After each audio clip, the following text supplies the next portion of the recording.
Hello friends, welcome to my channel Insurance का ज्ञान. I am Kamal Purohit from Ahmedabad.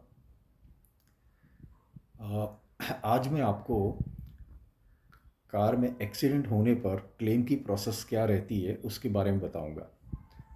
सबसे पहले आप जब भी कार इंश्योरेंस पॉलिसी लें, आपके व्हाट्सएप पे वो एक पीडीएफ रखिए और उसका एक प्रिंट लेके आपकी कार की उसमें रख दीजिए, कार की पॉलिसी फिजिकल कॉपी. ठीक है. इससे क्या होगा, कभी भी इसकी ज़रूरत पड़ सकती है. ठीक है. इंश्योरेंस जब भी कार एक्सीडेंट होता है तो आपकी पॉलिसी के अंदर एक टोल फ्री नंबर रहेगा. ठीक है. उसके अंदर एक टोल फ्री नंबर रहेगा जो इंश्योरेंस कंपनी का होगा. आपको सबसे पहले क्या करना है, उस टोल फ्री नंबर पे आपका क्लेम उसको इंटीमेशंस करना है. उसको क्लेम इंटीमेशन बोलते हैं. फर्स्ट स्टेप जो रहेगा कार एक्सीडेंट होने के पश्चात, वो सबसे पहले होता है कि क्लेम इंटीमेशन.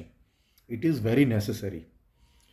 सबसे पहले आप उस कॉल सेंटर पे पूरी डिटेल दे दीजिए कि मेरी ये कार है, मेरा ये पॉलिसी नंबर है और सो एंड सो जगह पे मेरा एक्सीडेंट हो गया है. ठीक है.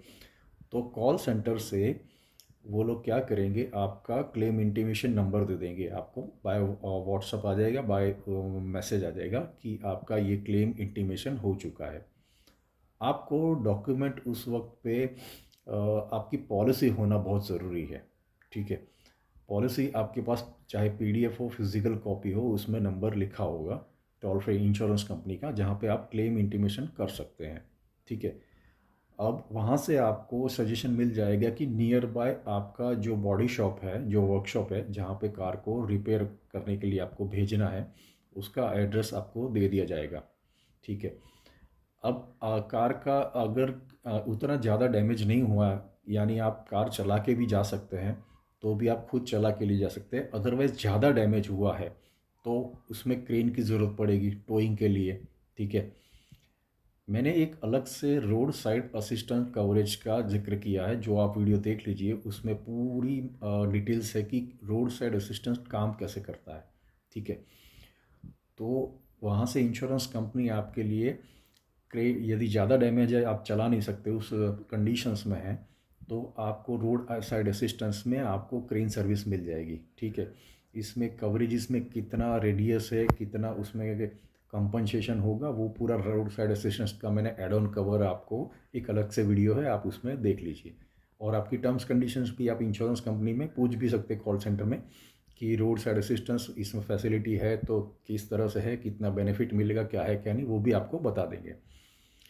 अब जैसे ही आपकी कार बॉडी शॉप में आती है तो वो डीलर का एक वो बॉडी शॉप एडवाइज़र रहता है. वो आपको पूरा का पूरा जो है वो एक क्लेम फॉर्म आपसे भरवाएगा. ठीक है.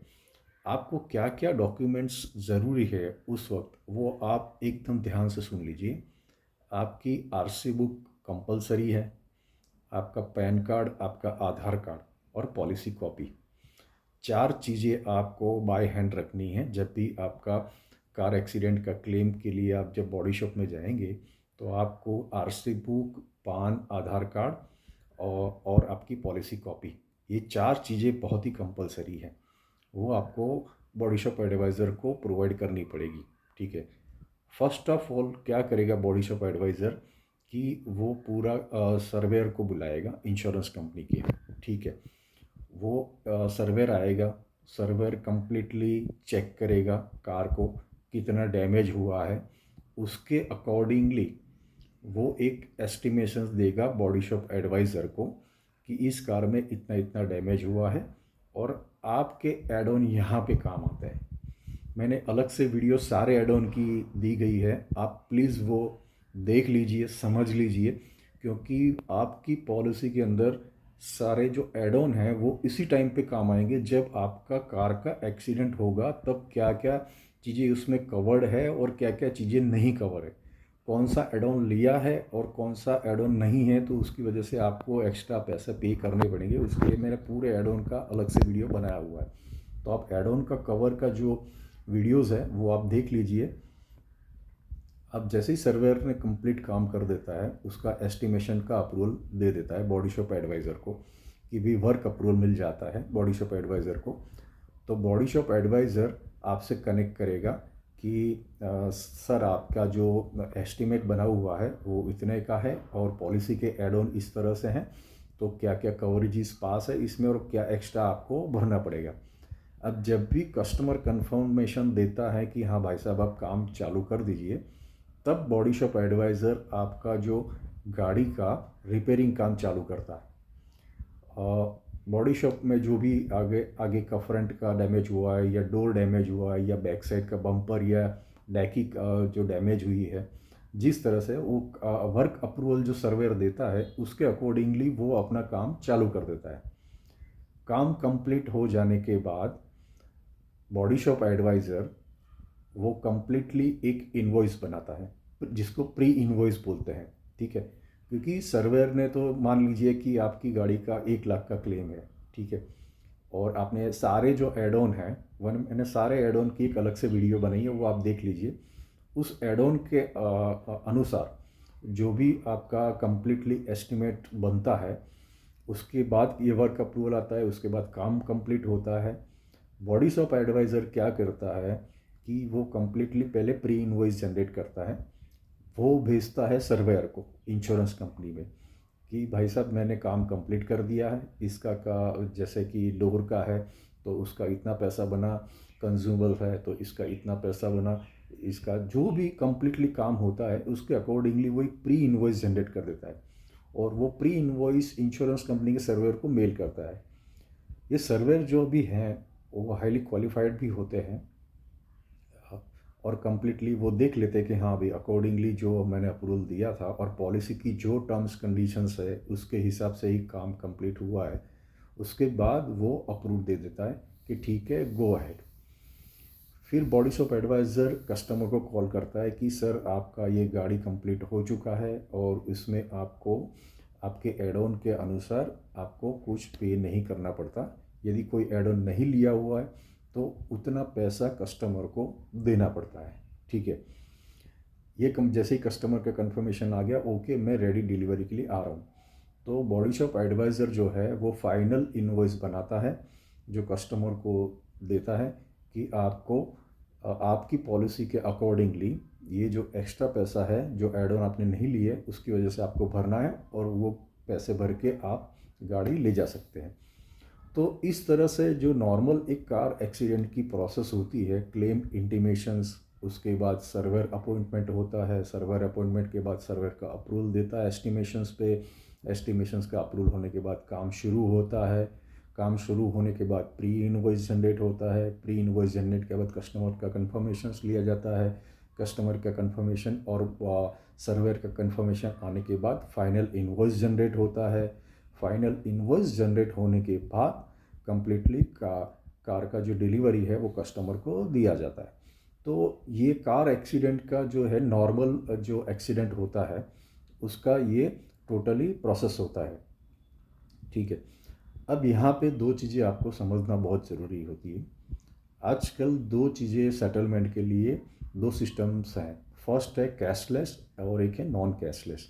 ठीक है, जब भी आप कार डीलर से या किसी इंश्योरेंस एजेंट से पॉलिसी लेते हैं तो आपको ये कन्फर्मेशंस लेना बहुत ज़रूरी है। It is very vital for you कि आपको सबसे पहले कंफर्म करना पड़ेगा कि मेरी गाड़ी में यदि क्लेम आता है तो वो सारे बॉडी शॉप या ऑथोराइज वर्कशॉप जो है वहाँ पे कैशलेस मिलेगी या नहीं मिलेगी।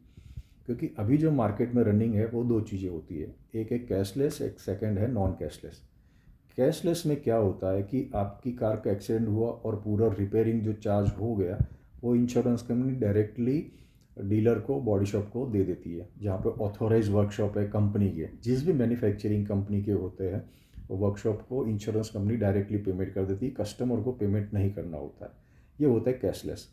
नॉन कैशलेस क्या होता है कि जहाँ पे इंश्योरेंस कंपनी और उस बॉडी शॉप का टाई अप नहीं होता है, यानी उनका बिजनेस जो है वो म्यूचुअल अंडरस्टैंडिंग में नहीं होता है। कई ऐसे सेल्फ गैरेजेस है जहाँ पे नॉन कैशलेस होता है।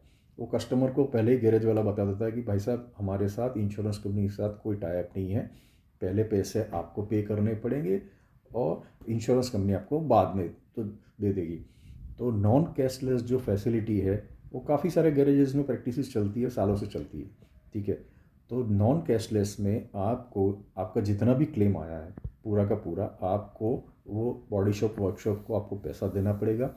बाद में इंश्योरेंस कंपनी आपके नाम का चेक डिमांड ड्राफ्ट जो भी है उस तरह से आपको सेटल करेगी। तो मेक श्योर कि जब पॉलिसी ले तो आप डीलर से पहले कंफर्म करें या एजेंट से कंफर्म करें कि भाई साहब मेरी जो गाड़ी है उसका कैशलेस मुझे अक्रॉस इंडिया मिलेगा या नहीं मिलेगा। ठीक है। तो इस तरह से होती है। अब मान लीजिए कि ये तो मैंने नॉर्मल एक्सीडेंट के बारे में बताया। अब मान लीजिए कि कोई कस्टमर की गाड़ी है और उसमें थर्ड पार्टी डेथ हो गया या थर्ड पार्टी इंजरी हो गई, यानी सामने वाले को जो भी है, two wheeler four wheeler trucks हो कुछ भी हो, साइकिल वाला हो या रोड पे चलने वाला बंदा हो, वो यदि इंजरी होती है या तो डेथ होती है, सबसे पहले आपको करना क्या है, इंश्योरेंस कंपनी को इंटीमेशंस करना है कि मेरी कार से मैं जा रहा था तो ऐसे ऐसे सो इन सो पर्सन से एक्सीडेंट हो गया और वो एक्सपायर हो गया या तो इंजर हो गया है। तो ये इंश्योरेंस कंपनी क्लेम इंटीमेशन के वक्त ये चीज़ नोट कर लेती है। सेकंड थिंग आपको क्या करना है कि आपको नज़दीकी पुलिस स्टेशन में एक एफआईआर दर्ज करनी है, जहाँ पे आपको बताना है कि मैं ऐसे कार लेके जा रहा था, सो एंड सो पर्सन से एक्सीडेंट हो गया है, वो इंजर्ड या तो डेथ उसकी हो गई है। तो पुलिस वाला आपको एक एफआईआर की कॉपी देगा, जो आप एफआईआर की कॉपी आपको इंश्योरेंस कंपनी को प्रोवाइड करनी है, क्योंकि थर्ड पार्टी की जो क्लेम सेटलमेंट होते हैं वो कोर्ट्स में होते हैं। ठीक है। उसके अकॉर्डिंगली तो ये मेक श्योर कि आप थर्ड पार्टी का इंटीमेशंस जो है वो इंश्योरेंस कंपनी को भी करें और पुलिस की एफआईआर भी आप कंप्लीटली करें। ठीक है। Thank you guys.